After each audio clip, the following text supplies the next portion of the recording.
My name's Beth Graczyk, and I'm co-director, co-choreographer. I'm Corrie Befort, and I'm co-director, co-choreographer, and I also do a lot of the scenic design. I'm Angelina Baldoz, and I'm the composer and performer. Well, it's a collaborative, obviously. It's very much three-part. We're all involved in making every aspect of this, so it's very intertwined, and we've been making work together since about 2005. Our work is very perception-based and very sensory-based, so that our work as choreographers is very much about deriving images from the body. You know, I'm at all the rehearsals that I possibly can be, which is most of them, and I watch the dancers, and the music comes from watching them. So would you say it's an organic process? Yeah, very much so, yeah. Yeah, integrated. SaltHorse initially formed actually when Corrie lived in Japan, and Angelina and I lived in Seattle, and we started a long-distance collaboration because the landscape in which Corrie was actually living in was quite unusual and unique, and so we went to visit at different times actually and explored that sense of seeing things that are familiar and yet they're unfamiliar because they're in a foreign space. Even nature, you know, something that is slightly familiar but we don't have it, say, here in the Northwest, and it's so in that way it's altered, and so our senses are heightened and our perception is heightened.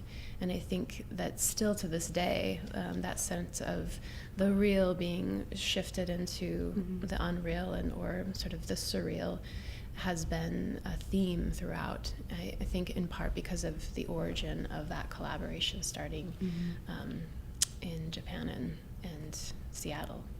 Yeah. I think that what I've noticed is that the things that we like to make are performance experiences for many different kinds of people. We want to make a situation so that anybody could come in and find a thread into an experience. So we're trying to make something both accessible as well as so particularly what we envision, but also I think the emphasis for us is also creating those inroads, multiple inroads through sonic design, through visual design, through making things that are actually pleasant to look at, even if they're talking about something slightly disturbing. So pairing both the beautiful and the ugly together in a way, or something that is maybe a little bit more elusive in terms of its direct content, but there's enough to follow that any given individual could make their own trajectory or their own narrative or their own experience inside of it. And I feel like accumulatively over all the projects we've done, that's a through line of performance experiences that anyone could actually sort of have their own individual experience inside of, or just feel like it's their own in some way, as opposed to a message that we're trying to get. Right. Yeah, and engage their own kind of pathway through the work, as hopefully we're offering them enough things to lead them onward, but from their own standpoint. Their own imagination. Definitely. Yeah. It's definitely an important part of it.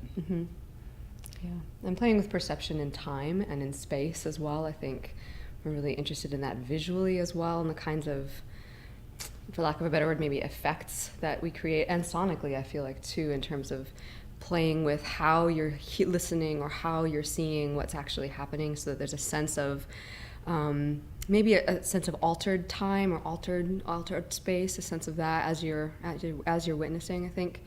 And we play with scale in that way. We play with I feel like we play with allowing something to seem like it's concrete, and then allowing that thing that's concrete to dissolve, or allowing a thing that seems really subtle and maybe not hard to suddenly take on this real solidity. So playing with that kind of permeability, I think, as well. And hopefully that also encourages people to pass through it with their own sense of understanding, as their perceptual understanding of what's happening is changing and shifting and being led and being to me, because very much I make music that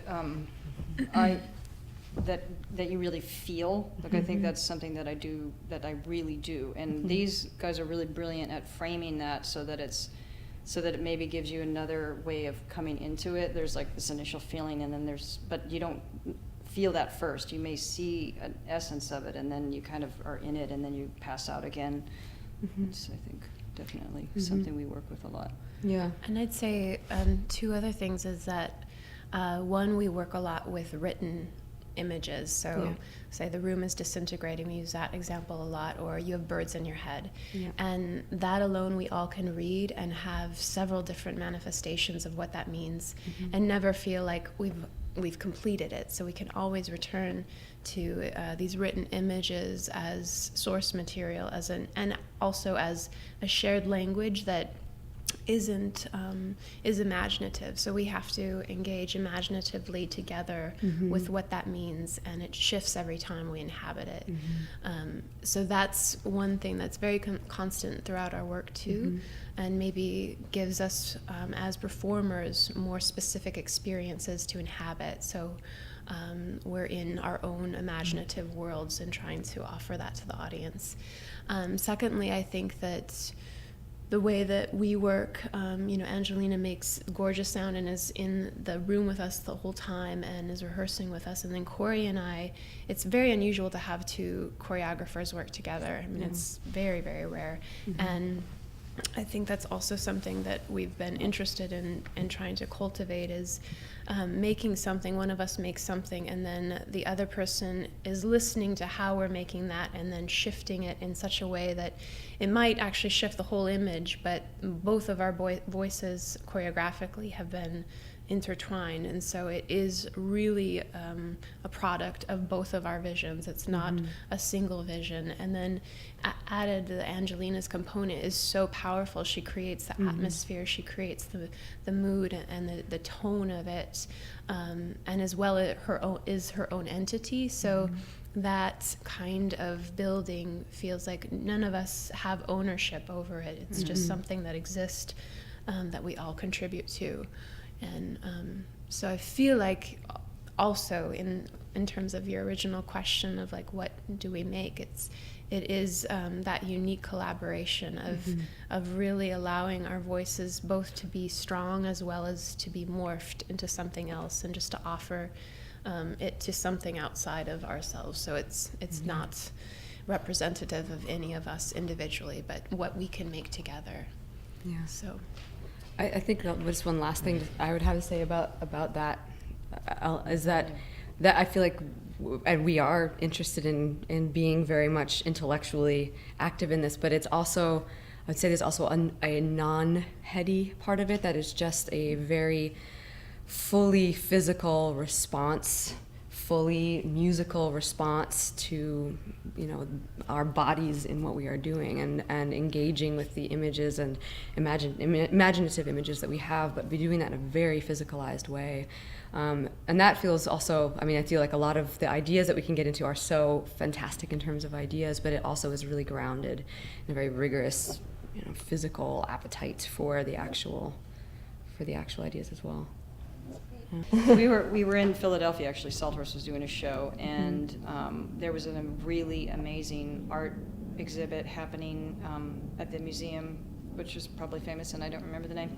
But it was a Cezanne exhibit where they took his paintings and then would put paintings, one or two, next to it, or pieces of art that had definitely been either he was influenced by those, or it was a kind of movement that was happening at the time that he made it. Yep. And so you could really see how there was an idea and a kind of field that was being mined by him and the other artist, and it illuminated his work when you saw the other one, and then got the sense of the culture of the time, of that moment.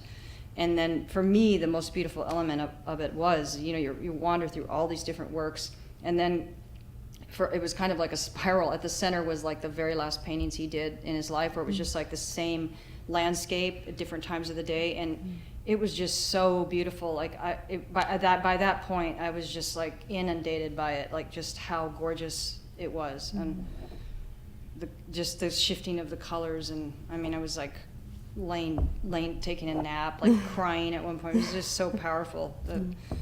That was Yeah, and we all three were touring through Philadelphia, so we all got to be there and all had this really beautiful, powerful experience in this museum.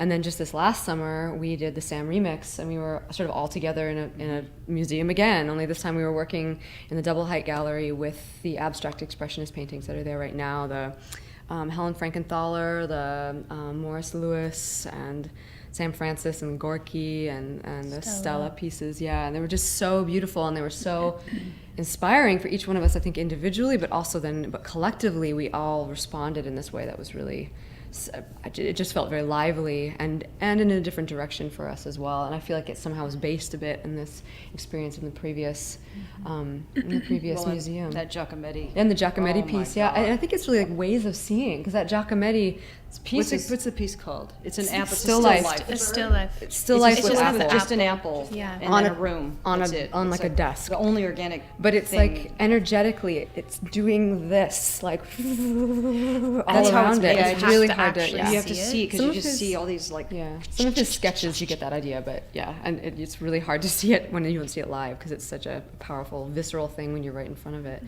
But I feel like it influences us in the sense of a way of seeing, or a way of using your eyes to see something, or a way of responding to space in an energetic way and in almost an embodied way. And I feel like the pieces that we were dancing with at Sam were similar.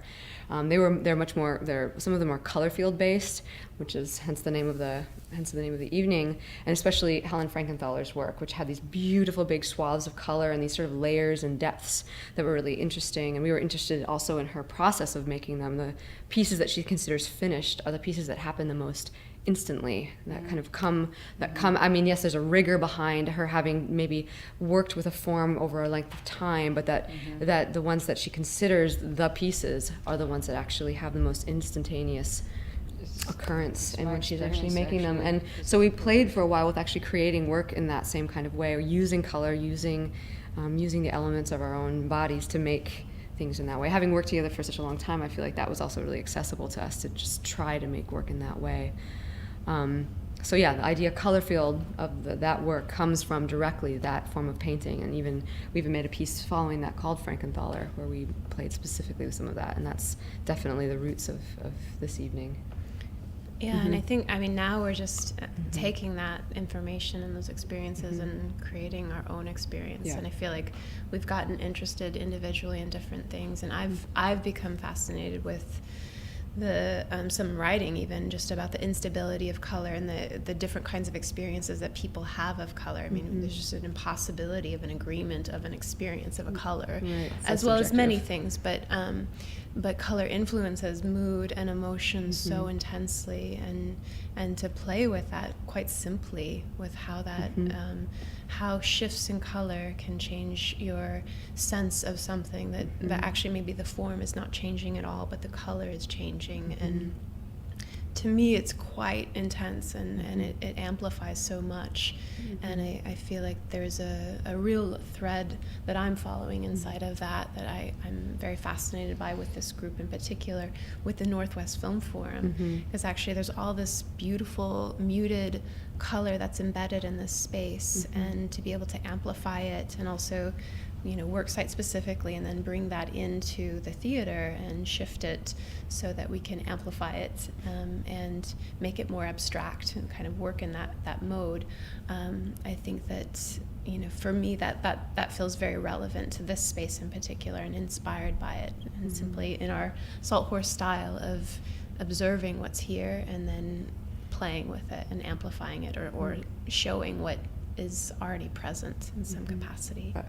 For me, this is a particular interest of mine as well, just in the sense of I love to think about framing things as cinematically from in anything really, but within this work, I feel like what we've worked really hard to do is to find locations that feel cinematic just in and of themselves, that they are of themselves. These framed just by you being there and looking at them, they are framed in a way that has a sensibility of being cinematic just from their sort of selectivity of the framing of them. They also have a sense of a color field painting in that way too. They also have a framing that feels of that as well. We're also interested in playing with loops and cycles of time, which also I feel like is a cinematic tool as well, and in terms of a way of seeing. And then playing in and out of seeing also very literal moments, very much physical body-oriented moments, and then also seeing moments that are extremely abstracted into pure color or into some other, I want to say, into another mode, which I feel like is also cinematic in the sense of its ability, in the sense of cinema's ability to do that, to translate an idea through several different, I would say, arenas and carry through in a way that sometimes performance can do and sometimes it can't do. But I feel like we're able to do that because we're doing this sort of site-specific work that then turns into this theater-based work that is also using pure color as well as movement and dance. So it feels cinematic to me in that way, and that we're able to pull through all of these ideas within a performative piece, which is sometimes a bit unusual. I think too, we're working with filmmaker Adam Secular, and working with him very specifically. It's such a pleasure to work with him because he knows our work very well, and he knows what we're trying to get at quite quickly. And just the simple way of using these spaces and understanding their architecture, their shape, translating them to a 2D scenario, and then working with color. And that's essentially how we're working with him as a filmmaker and creating these movies that will have, be experienced in time and shift in time. The colors and the shapes, but they're all taken directly from the architecture of the spaces we'll be inhabiting. So we literally are taking the literal space shapes and then abstracting it into the theater and into the film. As color blocks and changing that change over time, essentially. Yeah. As always, unfortunately, I never really quite know what I'm doing until like maybe a month before. But because this process has been so like condensed with the timeline short from when we started really working on it, and as to when it's performed, it's maybe going to be like a week before. But I mean, I do have like these overarching ideas that I am working with, and for me it is loops, like small pulses of movement that kind of start overlaying, and ones that kind of have a different sort of emotion and a different sense of feeling, and then one over here, and then just how they kind of will pass each other in time, and maybe go here a little bit and then come back again. And just in terms, and for me, how I experience the idea of a color field in the first place anyway is like, I'm looking at this beam over here that's yellow and that curtain that's blue, and when you get up close to each one, there's a little bit of a different experience. It's like there's something about the distance and the light and how something can kind of like starts to play with all of just the action of, molecules in the air and how I'm responding and filtering that information. I feel like that's, for me, what a lot of how I'm building the musical material. Well, it's been a long, different variety of things. I mean, I played trumpet. I really got my chops together in the improv community, and that was like 10 years of just fully free improv. Like we're just gonna go. And then maybe working with scores that are like very esoterically based in essence. I mean, that's kind of a dumb way to say that. Anyway, maybe, just to say something like John Cage is one of my ultimate mentors in terms of working with chants, and how something like, okay, we're going to do Cunningham and Cage, stopwatch time, that's it, like, that's our score. And then I started to get into just intonation, which is like this kind of sense of the physics of pure actual real tuning, and like how that affects how you experience things, and actually going in and like rehearsing with my instrument and actually getting it lined up and tuning wise, and the just all the work that took over the years, working with the tambura, and getting myself really inside of being really be able to play in tune. Then I picked up the bass because I really absolutely love dance music. I mean, it's always been my absolute favorite thing. Even when I was looking for world music, I would always, in the library, end up finding something that was like a dance piece, and I didn't know it. It was just, this sense of pulse and how the body responds to sound is really what's always intrigued me. So the bass was something that I really started to get into, and then I studied with this really amazing bass player named Carol Kay, You know, I'm not a jazz player, so that kind of fell apart at a certain point, but it really started translating into the blues realm, which for me, rock music is one of my basics.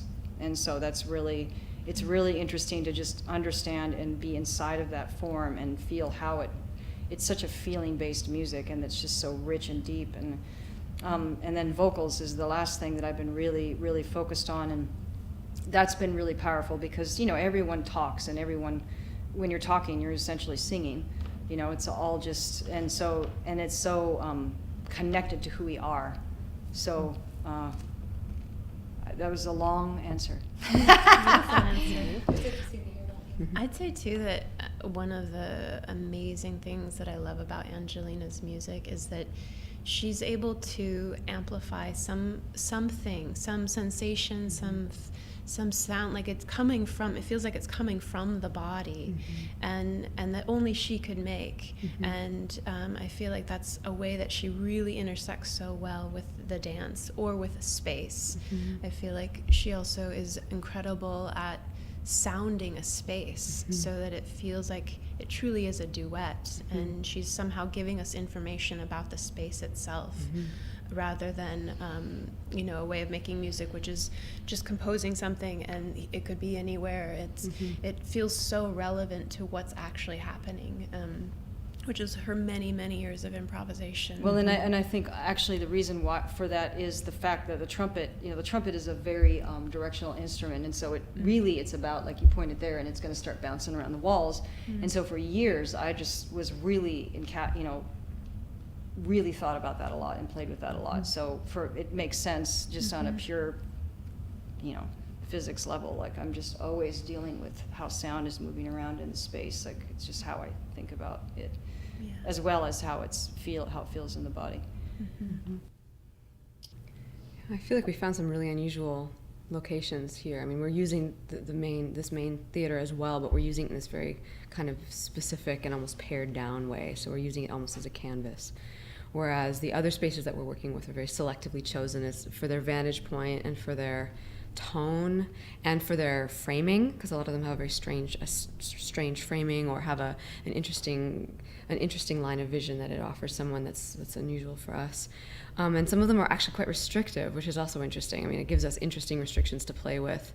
Like one of them is very, very underlit on purpose, so that the body actually sort of dissolves into it, and sometimes is visible and sometimes is not visible, and really playing with what that is like, and how your eyes have to calibrate to that space, and how shape ends up feeling in that space, and how your eyes and your own sense of perception end up really generating what you think is happening a lot of the time in that particular place. And there are so many unusual locations here, just in terms of height. I had a lot of pleasure in being able to play with spaces that are very narrow and long and high. There's this great hallway that has this amazing light that comes through it. There's this great sort of glass box area that has got a very unusual relationship with the outside and with sort of rotating through the spaces. So yeah, I mean, it feels like every spot that we chose we chose it from both the spatial element, the framing element, but we also chose it from some kind of tonality that it already had inherent in it, and that felt like incited movement in some way that actually called forth some kind of physical integration right away. That's just, it's been a great place to work in that way, and then having this big space in which to make that abstracted then once you've seen it in that more literal form. I hope the way that we craft it leads them into a real sensation of color, a real place of understanding, or being able to access their own physical sensation of color through seeing it physicalized, through seeing it represented in these various ways, and then taken into the abstract.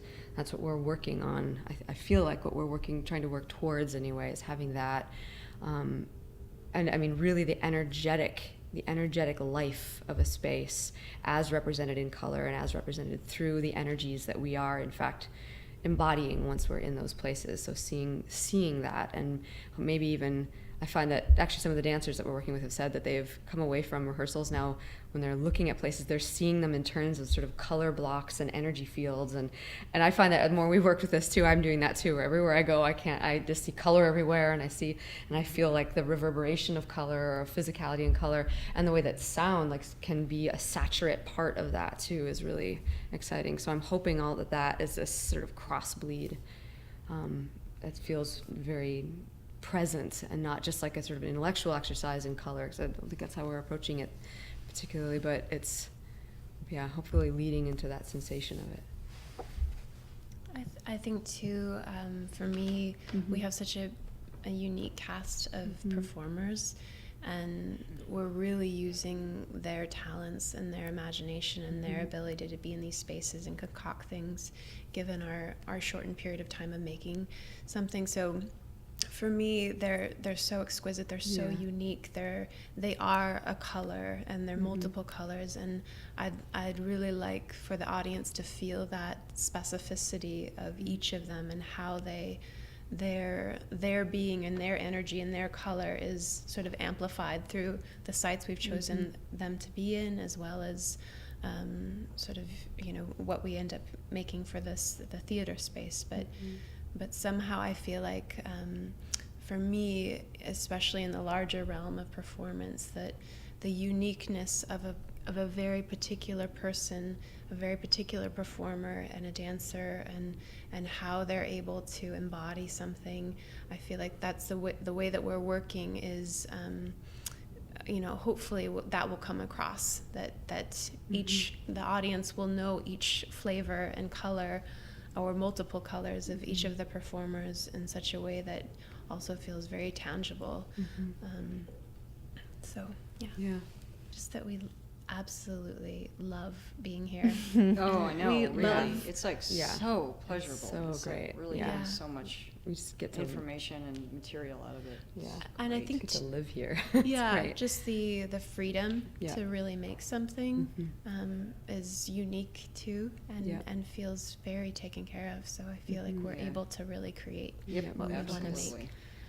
Yeah. So, thank you. Yeah, no, Yeah. it's No, thank fantastic. you. It's Really. super You guys are fantastic. amazing. Yeah, yeah, and Truly. it's a short process in terms of it being like a pretty gosh. condensed time period, but I feel like both because of the support and because of our own histories and because of the dancers, a lot of them we've had some kind of history with on some level.